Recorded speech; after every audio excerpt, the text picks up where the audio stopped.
Le Royaume-Uni de Belgique soutient la souveraineté et l'intégrité territoriale de la RDC face à un pays agresseur bien identifié. Le vice-premier ministre et ministre des Affaires étrangères belge, Maxime Prévost, l'a encore répété devant le président de la République, Félix-Antoine Tshisekedi Tshilombo, ce lundi à la Cité de l'Union africaine.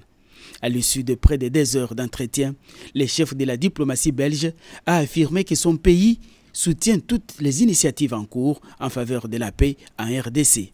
Les conflits qui se déroulent à l'est du Congo sont aujourd'hui particulièrement meurtriers.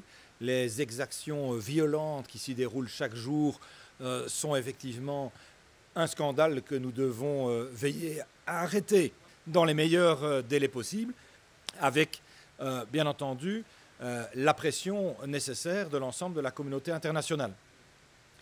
La Belgique a été très claire sur ce dossier en considérant qu'il y avait effectivement un territoire qui était agressé et qu'il y avait donc par voie de conséquence aussi un agresseur.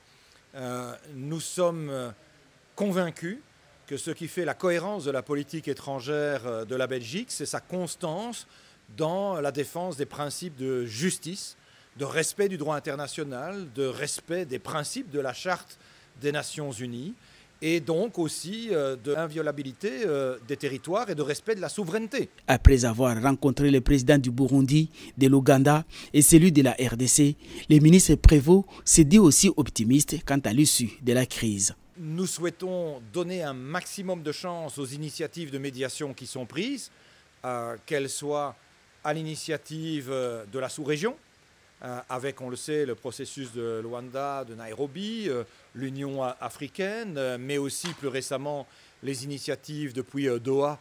La paix en RDC, il en a aussi été question entre les chefs de l'État et l'envoyé spécial britannique.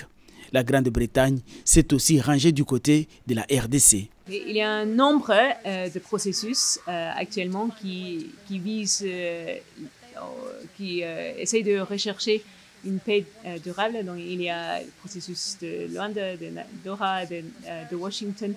Et l'important est que tous ces processus soient coordonnés, mais éventuellement, ce qui est important, c'est de trouver la paix, la prospérité et aussi la sécurité pour la région. Tous ces balais diplomatiques montrent à suffisance que tous ces partenaires traditionnels de la RDC n'aspirent qu'à une paix définitive.